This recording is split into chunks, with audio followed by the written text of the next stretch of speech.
Welcome to Pete and Hannah's Watch List. I'm your host, Pete Mitchell. I'm here with my great co-host, Hannah! Hello, people. Hannah. We're here today for What's Next? Yep. The show where we help you figure out what to watch next. On today's show, we have Wolfman, Sing Sing, We Live in Time, and Emila Perez. Emila Perez. Emila Perez. Emila Perez? Yeah, Emila Perez.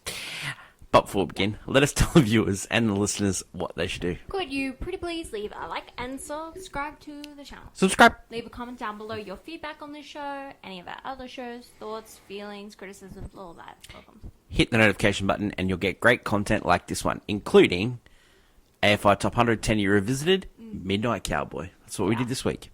We have What's Next, or you're watching right now. And tomorrow we have movie news. Plus we have movie previews and movie reviews. And let us know down below what you want us to do in the future. Hannah, let us get on today's show. And let's start off with Wolfman. Wolfman is in cinemas all over the world now. And the elevator pitch. A father, mother and daughter go to Oregon to pack up the father's home. Yeah. But it turns out there was a mysterious animal in the woods.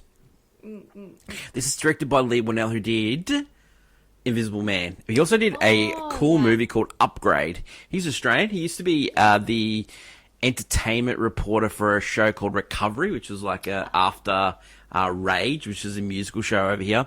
He was good friends with James Wan. They worked together on the movie Saw. Yep. And they did heaps of movies together. He directed an Insidious movie. And now he's sort of like the caretaker of the monster universe for Universal. Yep.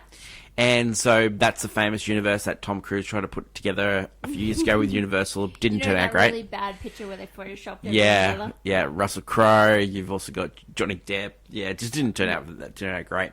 The stars of this movie is Julie Garner, who you've seen her in Ozark. We saw her last in the Royal Hotel, where she played the backpacker that came to the Outback Town. Yeah, and the assistant, which she was great in that as well.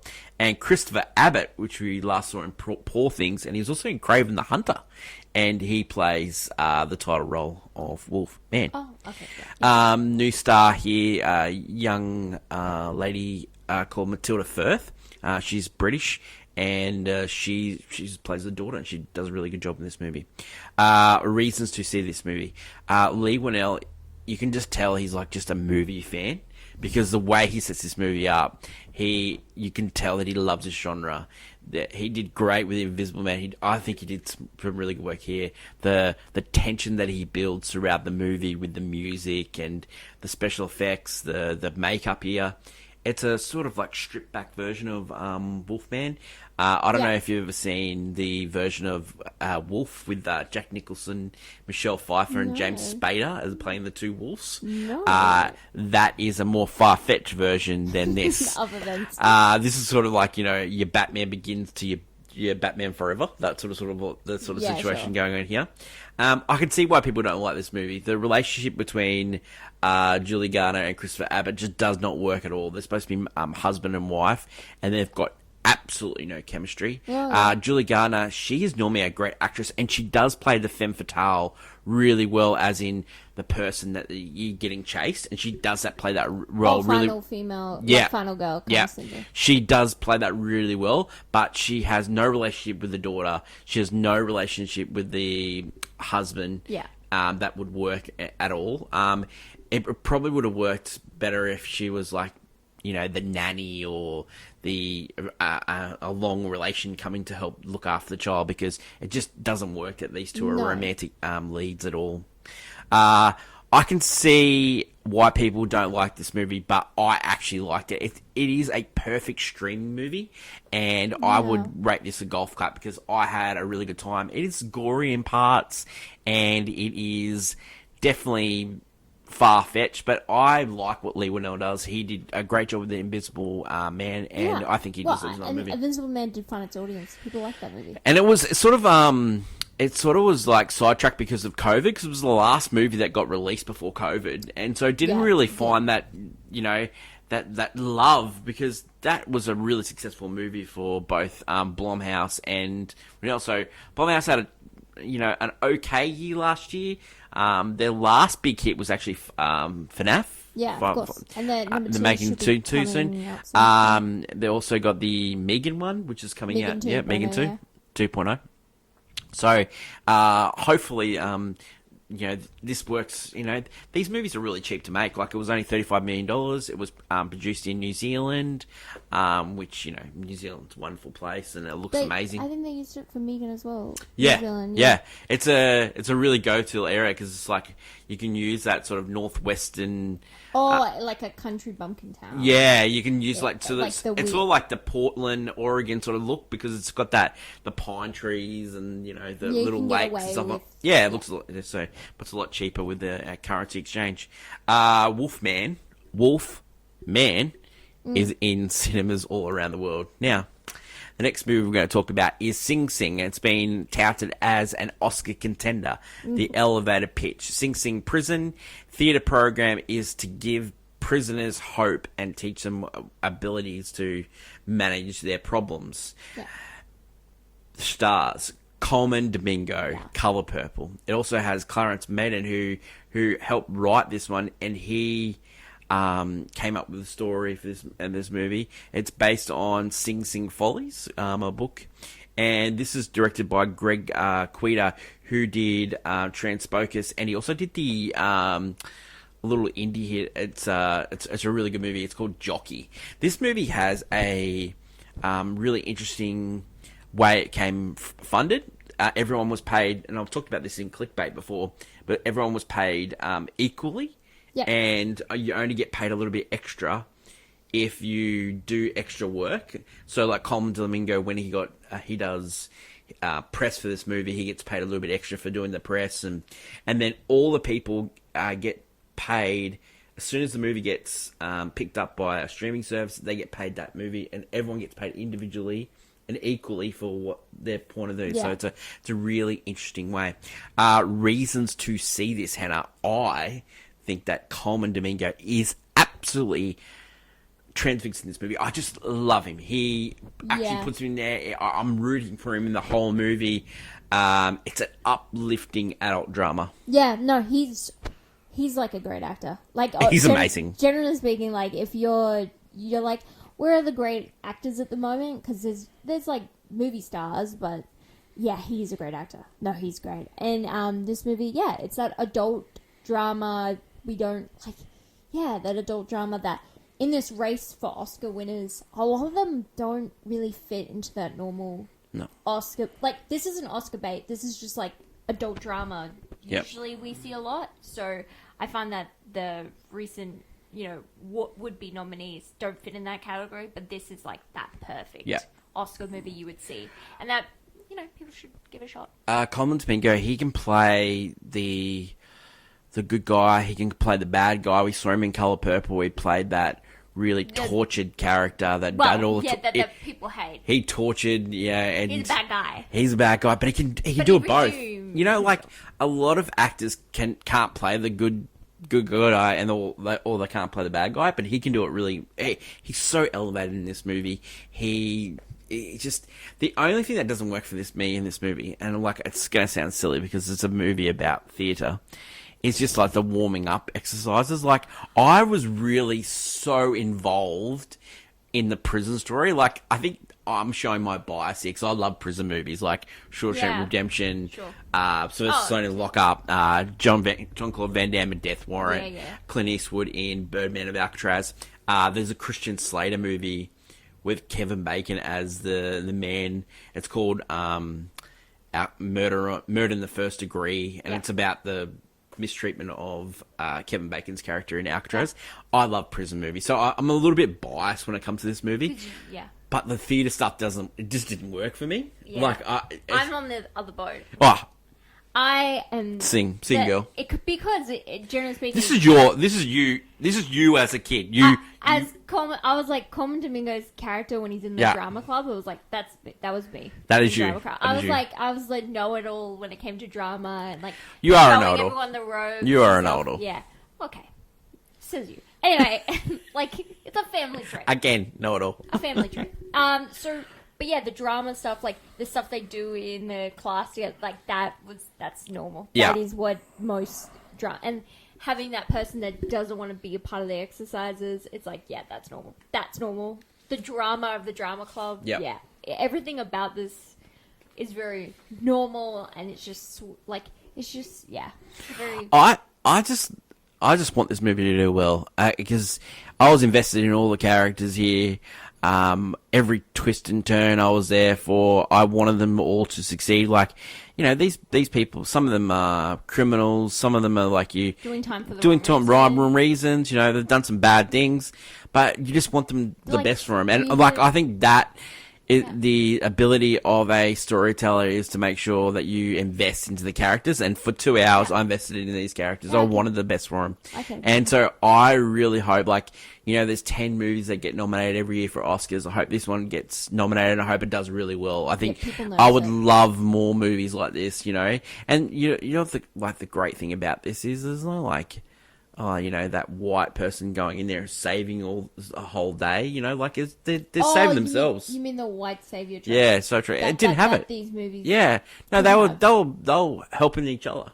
You know? No, it's a drama club. Yeah, it is a drama club. It is a drama club. It's a drama club. Outside drama. I want to talk a little bit more about you and your drama club. Like, I don't want to talk more about the drama club. I really like your background in drama, and I didn't have that much. Okay. What you bring. You know, what did you think of the performances here? Like, you know, so. When you see that these guys, the way they're acting and stuff like that, 100% that happens in a drama club. Yeah, how he's like there's one of the characters, and it's played by Clarence. He starts off all big, and then he sees what they're doing, and goes, "Oh, this is stupid." Like, you've seen that, haven't you? No, that happens a lot. People usually they'll do drama for like just because it's a free period class. And then you have people take it seriously, and then they get super annoyed.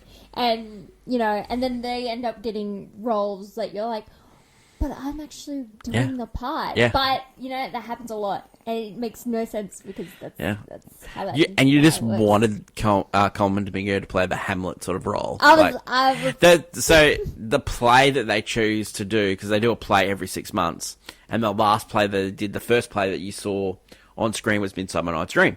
And then the next one it looks like it's going to be Coleman Domingo's character's play. He's written a play, and they go, oh no, let's do an uplifting play. And then they decide to take elements from different Pirates, Back to the Future, Hamlet, Gladiator, Freddy Krueger, all these different elements, just throw them in a melting pot. Yeah. It's supposed to be a comedy.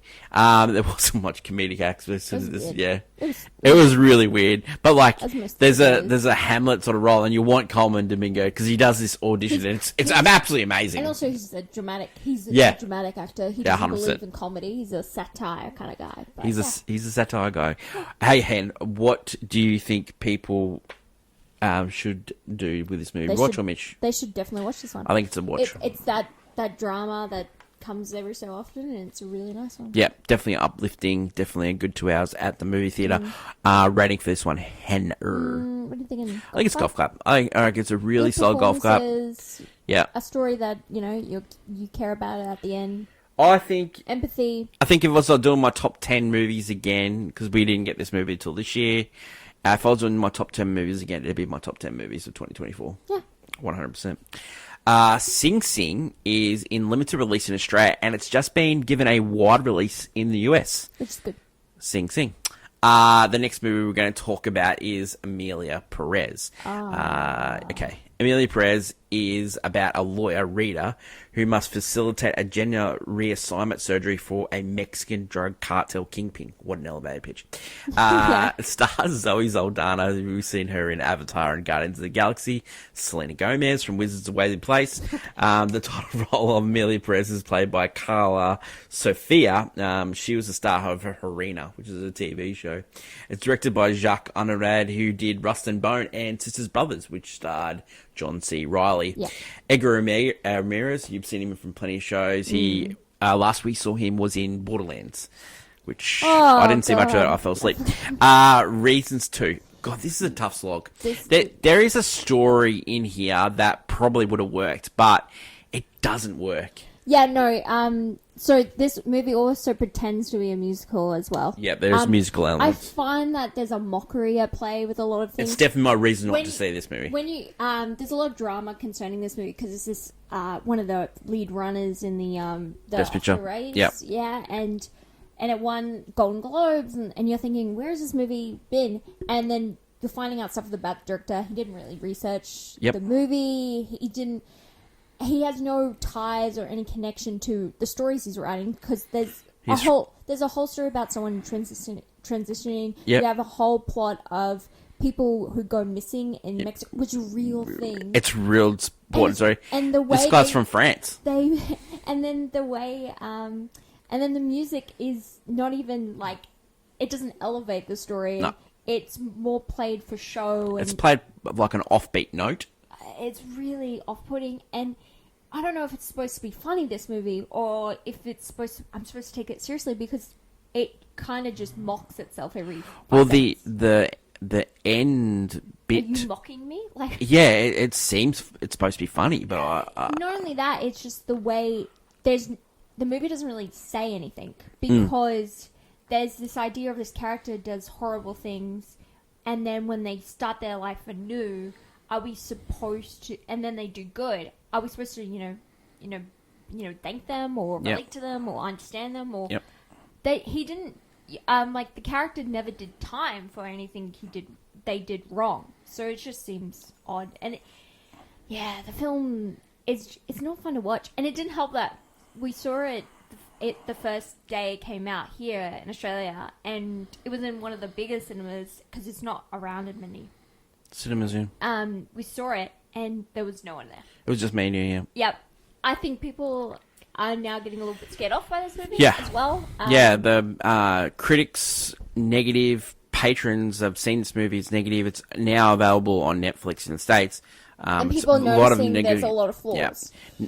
There's also some negativity in regards to the use of AI in this film. There was some polish-ups of some accents in here as well. That's also be seen in The Brutalist. There's some polish-ups of some accent work in there.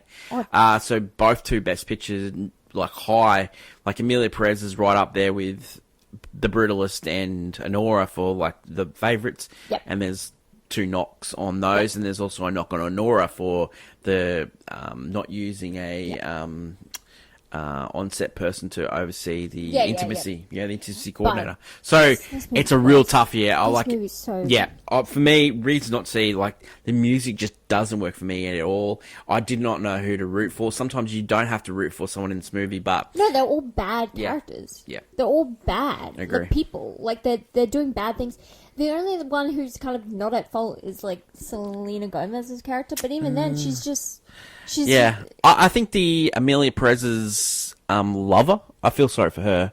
She's had a tough life. Oh, yeah. But also the way they use like the whole missing person thing as a way to make us like Amelia. Yeah. I don't know.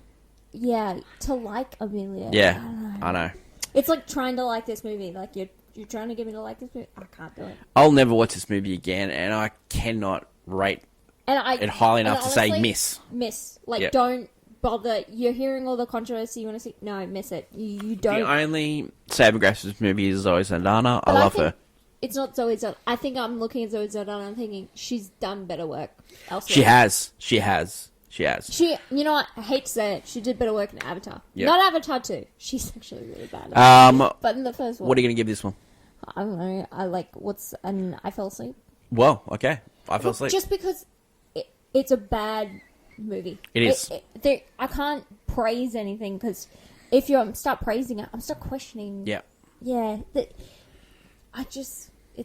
feels like a mockery of anything it's trying to do. Just like a joke.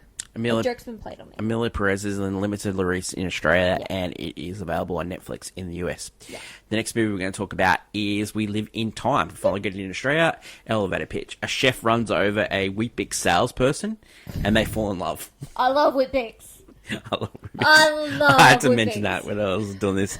And stars Florence Pugh, and she was in Little Woman and Oppenheimer. We love Florence. And Andrew Garfield from Spider-Man and Social Network. The director of this movie is John Crowley, who directed Brooklyn. Yep. Nick Payne, who wrote the movie Last Letter from Your Lover that starred Shailene Woodley. That was on Netflix. No, that was on Netflix. I love that movie. Yeah. Reason to say this: some people will like this movie. Yeah. Not us. Nice. Now, this movie does play with time. So be aware of this going in. I didn't think I realized We live in time. Yeah, I didn't realize how much it does this thing where it goes back and forth because it's... back and forth, playing around with time. Yep. And it's interesting idea. There's better versions of this movie. movie. We've seen... Christopher Nolan does this in his movies all the time. About time. But this film has this thing where these two characters will have a moment together and they're getting to like this climax in this important argument in their relationship, and they'll cut to like a different moment, like later in their life or earlier on, and you know, some scenes are really funny and some are heartwarming and then some are just heartbreaking, but you never get that time to grieve or care or laugh because the next moment you're in a different complete scene. Like you're in they are different people in different stages of their life. Yeah, you never get that moment to breathe and enjoy. I did not like this movie. Yeah, because you're like, these are bad people. I hate them. They're There's no these characters. Two, people shouldn't like. They shouldn't be together. A lot of the time, there's a lot of red flags during their relationship. You don't see till again later on because these two are together, and you go, they shouldn't have been together. They're lying to each other, or they're doing this stuff. And you know what? I really like the Bix, so. Yep, I like Weebies as well. So reasons to... Some people are going to love this movie. They'll love the romantic nature of this movie. If you invest in the characters, it's a possible tearjerker. The best probably bit of the movie is the contrite nature of the birth. That's probably the best part. That's the funniest part. Yeah. But I find that you didn't like Andrew Garfield's I didn't like Florence Pugh in this movie as well. Yeah, but Andrew Garfield, you felt he was a wet blanket. Which, like, he gives Golden Retriever wet blanket vibes. Yeah. That's because if you, like, he was married before and you go through it.